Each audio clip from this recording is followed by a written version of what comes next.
Welcome to InfoStream, your daily current. Unsure what to listen to? Turn to us for today's headlines. Stay informed. U.S. increases pressure on Venezuela with vessel seizures. Israel expands settlements in the West Bank. Saudi Arabia faces condemnation over record executions. Jamilai's freedom is lost amid repression. South Korea and U.S. submarine deal raises geopolitical concerns. Record migrant crossings worsen the channel crisis. Bekkersdal Tavern shooting reveals community under siege. Epstein files remain heavily redacted, fueling skepticism. Hostage families play a vital role in a Gaza conflict. Togo navigates shifting diplomatic alliances. Imran Khan and wife receive additional prison sentences. Raynet volunteers were crucial in the Lockerbie response. Epstein document release offers limited revelations. Bondi Beach attack triggers security review and outrage. British Jews experience significant demographic shift. U.S. intensifies pressure on Venezuela through vessel seizures. The United States has escalated its pressure campaign against Venezuela through a series of actions, targeting the country's oil industry. Following President Donald Trump's announcement of a blockade targeting sanctioned oil tankers, the U.S. Coast Guard has seized 2 vessels off the Venezuelan coast within a short period. The first, identified as the Seizures, a Panamanian flag ship carrying sanctioned PDVSA oil, was intercepted in international waters. Subsequently, another vessel, the Skipper, not under U.S. sanctions but carrying Venezuelan oil destined for Asia, was seized. These operations, led by the U.S. Coast Guard with support from the U.S. military, represent a significant intensification of the administration's strategy to disrupt Venezuela's economic lifeline. The seizures are part of a broader effort to destabilize the Maduro regime, which the U.S. accuses of financing narco-terrorism, human trafficking, murder, and kidnapping through illicit oil sales. Iran has offered its support to Venezuela in response to the U.S. actions, viewing them as acts of piracy and international terrorism. Venezuelan Vice President Delcy Rodriguez has vowed to report the vessel seizures to the UN Security Council and other international bodies. The U.S. military has also increased its presence in the Caribbean, deploying thousands of troops and a carrier strike group and conducting deadly strikes on alleged drug smuggling boats, resulting in the deaths of approximately 104 people. These actions are framed as efforts to combat illegal drug flows and migration from Venezuela.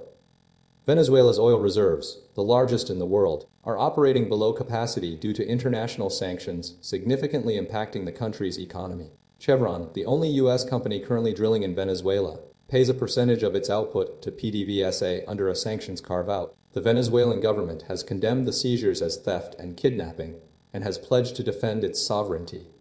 The ongoing pressure campaign reflects a sustained effort to undermine Maduro's government and control Venezuela's valuable oil resources. Israel approves extensive settlement expansion in West Bank. Israel's Security Cabinet recently approved the recognition of 19 new settlements within the occupied West Bank, marking a significant escalation in the country's settlement expansion policy.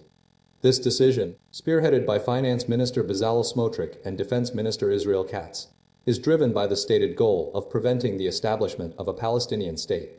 The approvals bring the total number of settlements approved over the past 3 years to 69, a considerable increase reflecting the current government's aggressive approach. The move has drawn widespread condemnation, particularly from Saudi Arabia, and raised serious concerns within the international community. UN Secretary General Antonio Guterres described the expansion as relentless, highlighting its detrimental impact on Palestinian access to land and the viability of a two-state solution.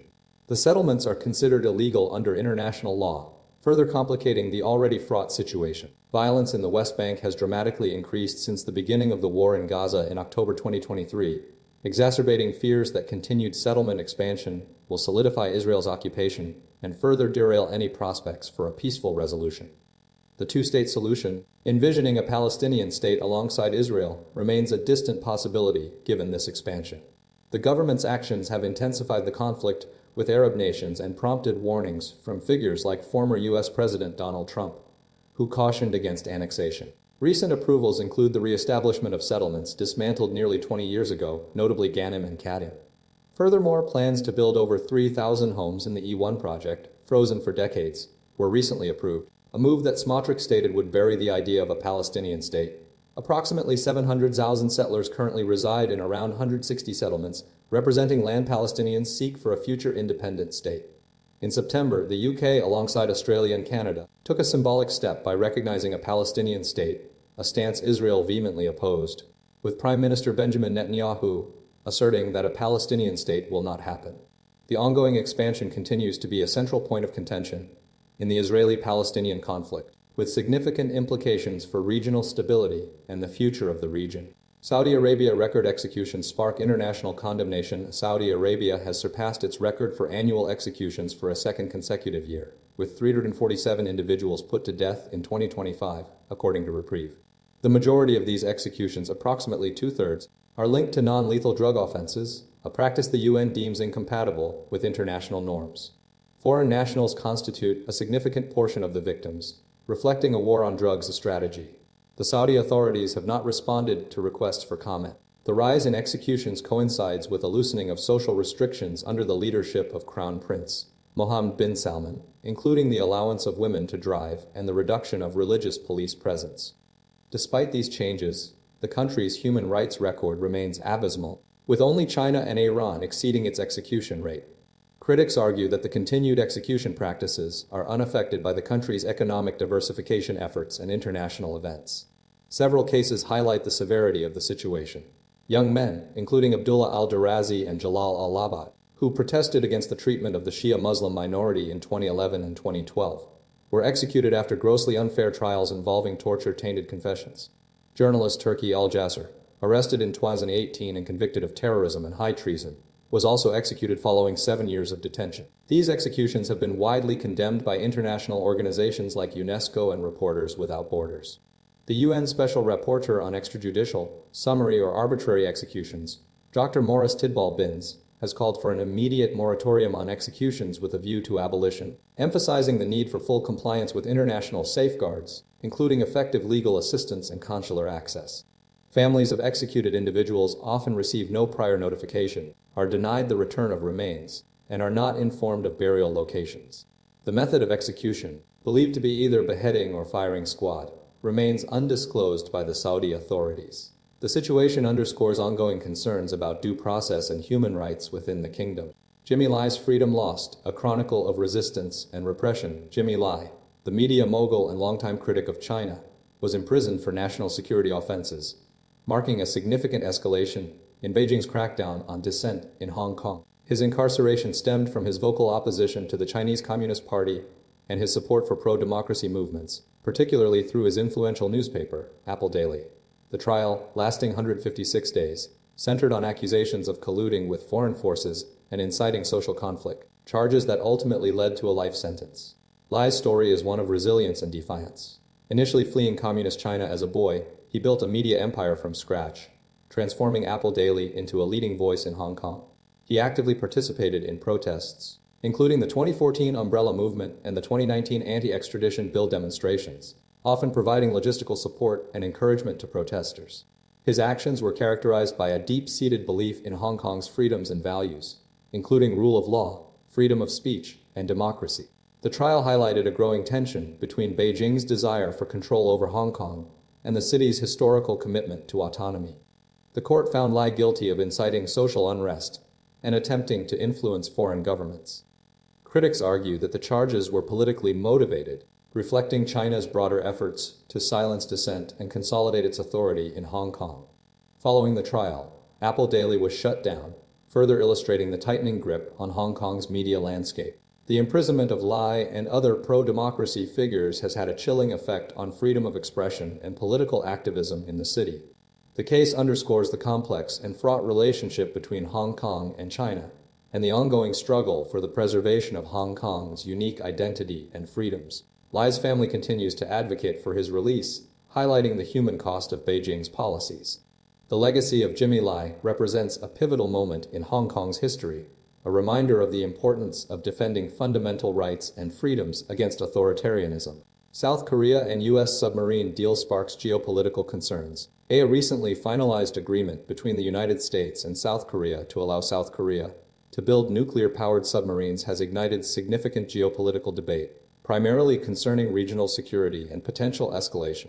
The core of the deal involves South Korea constructing 6 nuclear-powered attack submarines, SSNs, at Hanwha Ocean's Philadelphia shipyard, a move intended to bolster South Korea's naval capabilities and contribute to U.S. strategic interests in the Indo-Pacific region. The impetus for the agreement stems from South Korea's desire to more effectively counter the submarine threats posed by North Korea and China, particularly given the latter's increasing naval power.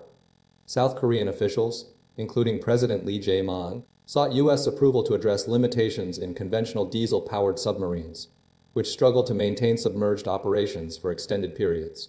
The U.S. Navy faces considerable challenges, highlighted by Admiral Philip Davidson's assessment of 400 foreign submarines globally, with approximately 75% residing in the Indo-Pacific. The U.S. Navy's aging submarine fleet struggles to keep pace, leading to a critical shortfall. South Korea's acquisition of nuclear submarines is viewed as a strategic move to reduce this burden and enhance its role as a security provider within the alliance. However, the deal has drawn criticism, particularly from China, who perceive it as part of a U.S. strategy to contain its influence. North Korea has also expressed concerns, fearing it will trigger a nuclear arms race.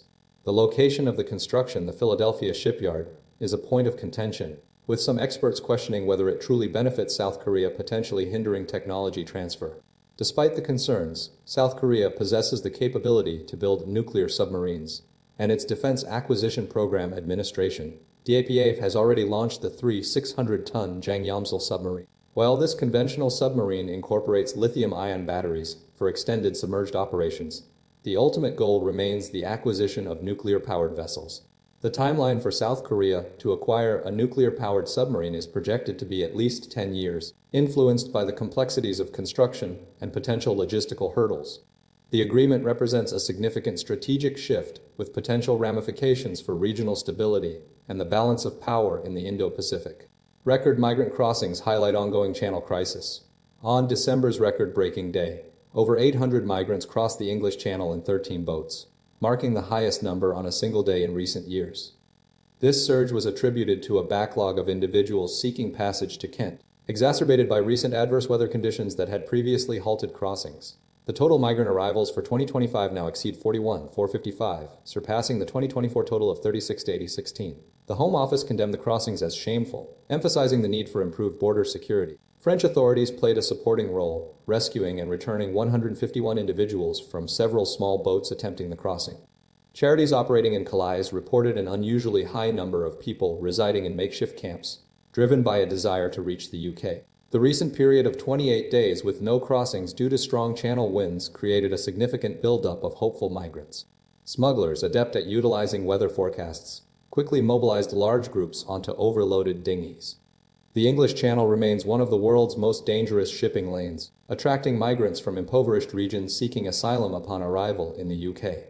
The government continues its efforts to address the root causes of the migration crisis through international collaboration, including a recently enacted law in Germany. This new legislation imposes up to 10 years imprisonment on individuals attempting to bring migrants to the UK, bolstering law enforcement powers and facilitating information sharing between the UK and Germany. Foreign Secretary Yvette Cooper highlighted the importance of this partnership in tackling illegal migration and organized immigration crime. Both nations are working together to strengthen border security and disrupt smuggling operations. The ongoing crisis underscores the complex challenges involved in managing irregular migration flows and the need for sustained international cooperation. Bekkersdal Tavern shooting, a community under siege at a horrific attack in Bekkersdal, South Africa, resulted in the deaths of 9 people and the injury of 10 others at a local tavern on Sunday night. The incident, occurring around 0100 local time, involved approximately 12 unidentified gunmen who opened fire on patrons enjoying themselves. The perpetrators, armed with pistols and an AK-47, continued shooting randomly as people fled the scene. 7 men and 2 women were killed, including a taxi driver who had dropped off a passenger nearby, and 2 victims shot outside the tavern while attempting to escape. The motive behind the attack remains unclear, though it is often attributed to arguments, robberies, and gang violence prevalent in the region. Residents described a chilling normalcy to the gunfire, with criminals operating with impunity, particularly as dusk approached. Fear permeates the community, leading to a reluctance to speak out and identify those responsible. Local authorities are struggling with under-resourced police departments and a perceived lack of visible protection. Calls for military intervention to bolster security are growing. The attack underscores a disturbing trend of mass shootings in South Africa, with a significant increase since 2020. Campaign group Gun Free South Africa recorded 80 such incidents in 2024, up from 71 in 2023. These incidents frequently occur in locations like licensed taverns and illegal shebeens. South Africa's high murder rate, averaging 63 people killed daily between April and September this year, is a critical factor. There are approximately 3 million legally held firearms and an estimated equal number of unlicensed weapons circulating in a population of 63 million. The Bekkersdal attack follows an earlier incident where 11 people, including a child, were shot dead at a hostel near Pretoria. The community's fear is compounded by the perceived inadequacy of local law enforcement and the urgent need for a stronger security presence. The situation highlights the deep-seated challenges of crime and violence in South Africa. Epstein files remain heavily redacted, fueling skepticism and conspiracy theories. The ongoing release of Jeffrey Epstein's documents by the Department of Justice, DOJ, is facing significant criticism due to extensive redactions, prompting skepticism among survivors and fueling existing conspiracy theories. While the DOJ has released thousands of pages, a substantial portion remains hidden, primarily to protect the privacy of victims and avoid jeopardizing ongoing investigations. The release includes photographs of Epstein alongside high-profile figures like Bill Clinton, Donald Trump, Michael Jackson, Ghislaine Maxwell, and Andrew Mountbatten Windsor, alongside images of Epstein's homes and travels. However, the redactions encompassing personally identifiable information about victims, depictions of child or physical abuse, and classified documents are generating considerable concern. The DOJ has identified over 200 victims or their relatives, yet continues to withhold material to protect them. The DOJ's justification centers on complying with the Epstein Files Transparency Act and applicable laws, emphasizing the need to safeguard victims' privacy and national security.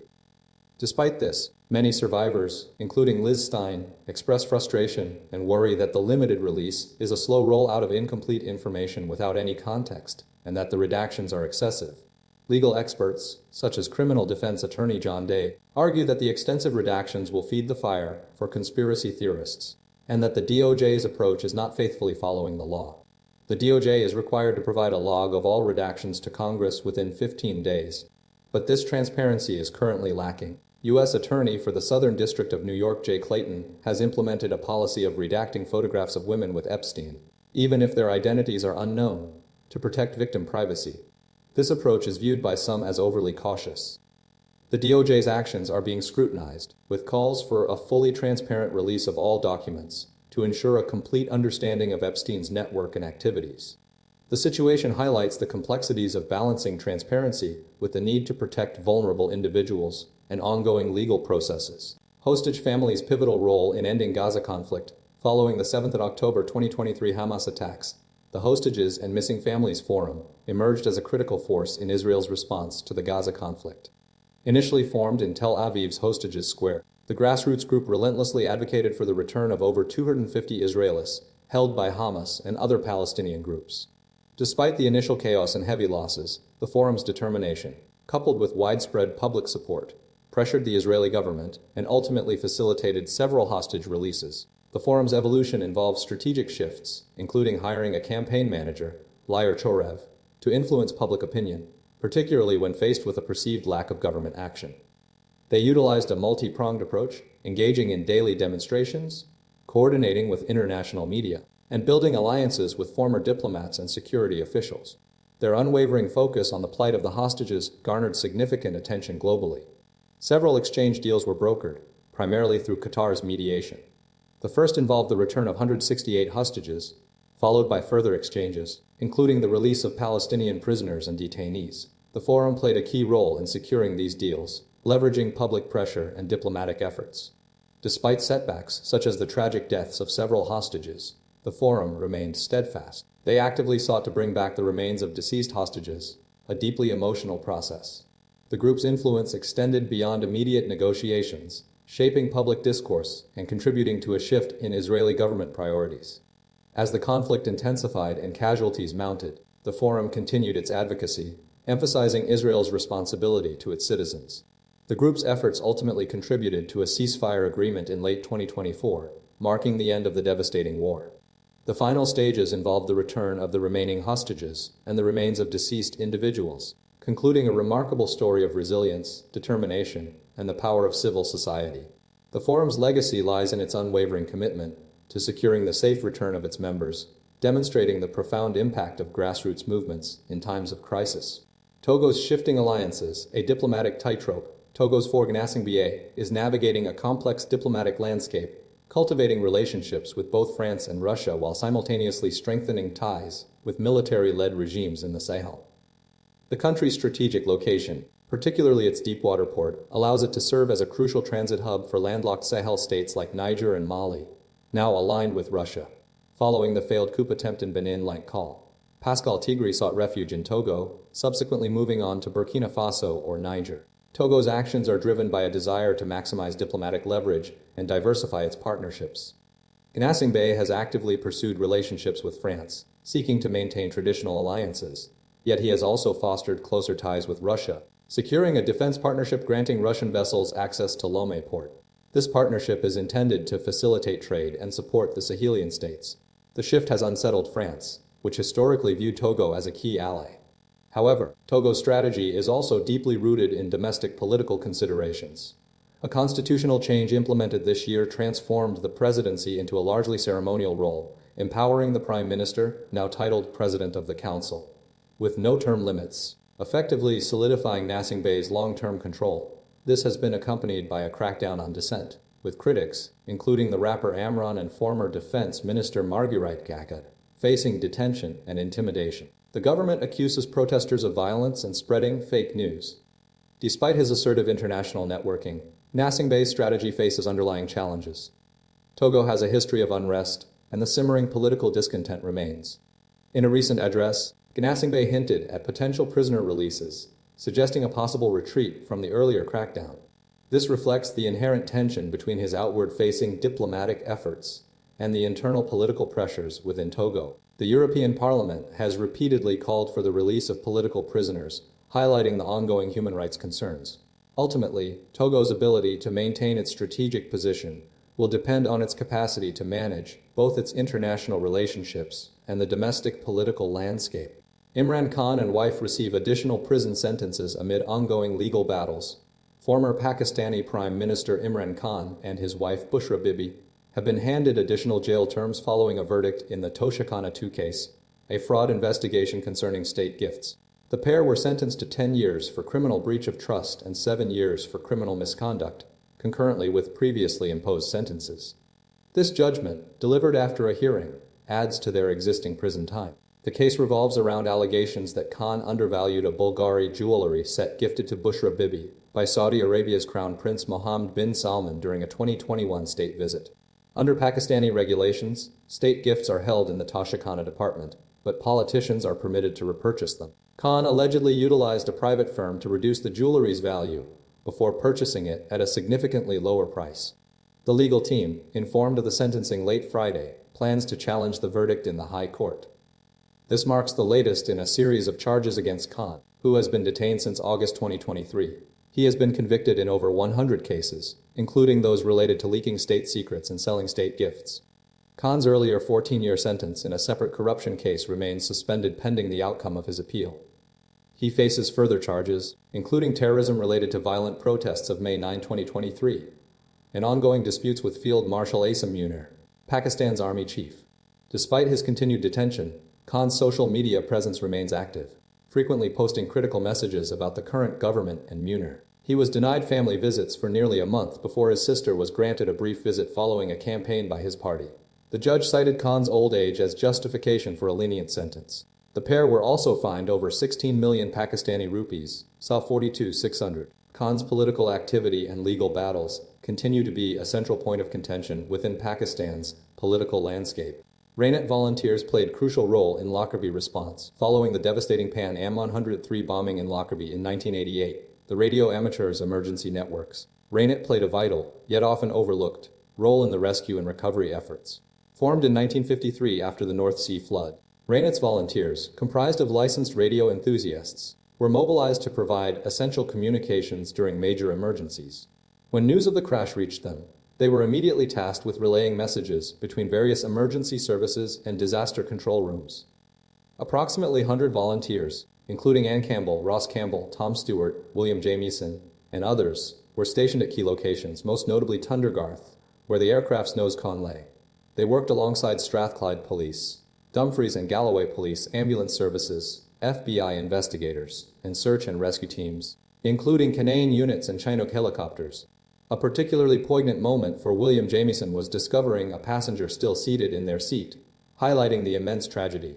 Tom Stewart, with his background in the fire service, described the horrendous devastation and the emotional impact of witnessing personal belongings, letters and possessions belonging to the victims.